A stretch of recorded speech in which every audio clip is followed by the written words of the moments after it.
about it. I want to make a cute little video about all my favorite books that I've recently read. I'm kind of new to like book talk and the side of YouTube that has like all the book recommendations, and it's kind of changed my life. And I wanted to touch on that as well, aside from like what I thought about some of the books I read and my little fall recommendations, because they all kind of have like a fall vibe. We'll get into it when I talk about them. But I've been reading for a while. My reading journey kind of started more with like self-help books. My therapist at the time, she's really the one who kind of mentioned to me like, hey, have you ever tried reading like fiction? And I was like, no. At that time, I really hadn't read like a single fiction book. It was just like The Body Keeps Score, X, Y, and Z. So I would always bring things that I like learned up to her. And she was like, this is great, this is so good. But then she also mentioned that basically reading a ton of self-help, although it's good for you, she was like, it can also be not so good for you, because then you're just constantly reminded of like your traumas and whatnot, because I would have these revelations and then I'm like thinking about like how my body's keeping score, you know?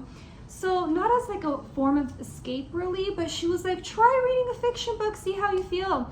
And I'm not kidding, it changed my life.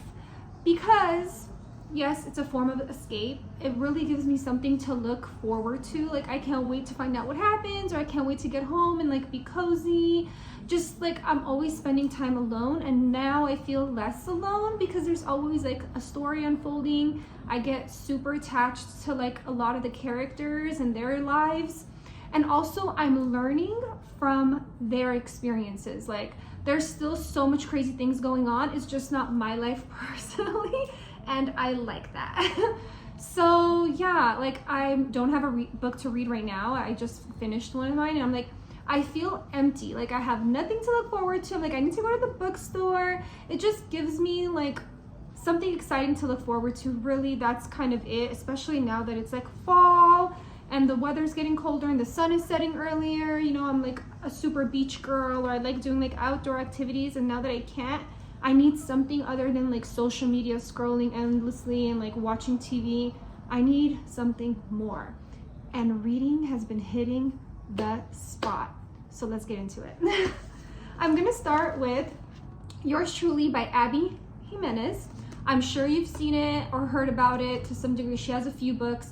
Like they all follow a lot of the same characters, but they're different storylines. This is the only one I've read so far, but I will say this. I love her writing. Out of everyone that I have here today, although it's not as deep, as long, like it's very just easy to read, and she is funny as hell. Like you just find yourself laughing at all her jokes like a lot of the time. So it's really cute in that sense. But this one's about two doctors that work in like the same hospital, and you get to see it from like both of their perspectives. It's like the girl perspective and the boy perspective, but obviously they're falling in love. There are all these other factors. My favorite thing about this is like seeing the man's perspective was very interesting, because he has like a lot of anxiety, like social anxiety, and like she never really knows how he feels, and how he has a hard time like explaining himself. So it's really cool to see how like grand someone's emotions can be, you know, and you don't even know like the lengths they're going to do very like small gestures for you. That was really, really, really cute. Just overall, easy, fun, feel good romance. I loved it so much. I definitely want to read, like there's like another part. It doesn't have to do with these two characters, but her best friend in the story. But out of like, yeah, I would say 5 out of 5. Amazing. Go Abby. Next, I'm going to talk about The Midnight Library. This book I will talk about till the day I die. I'm going to reread it I don't know how many times.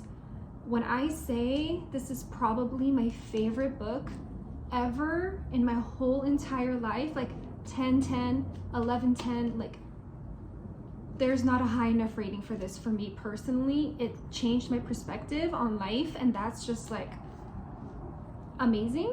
But basically it's about a girl who ultimately is like offing herself, I think. So she's in a space between life and death called the Midnight Library.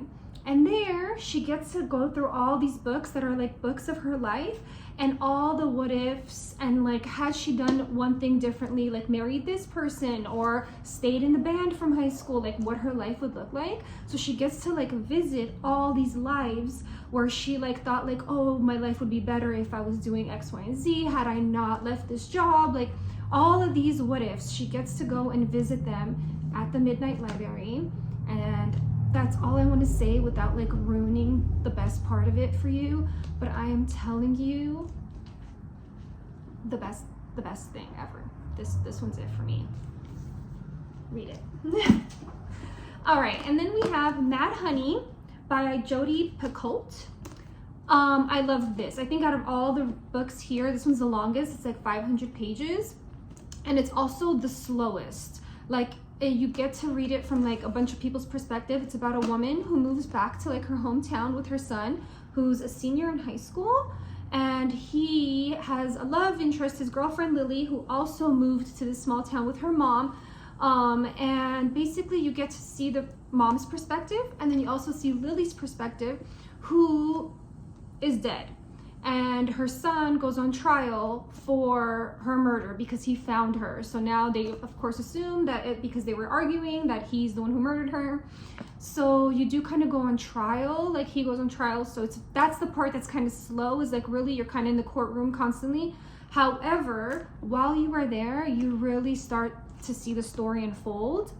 And then another really cool thing about this is like the whole time I thought I knew what was going on. Like I was like, this is who murdered her, like obviously this, and I could have not been more wrong. I was wrong the whole time. Like at the end I was just like, they got me, they got me.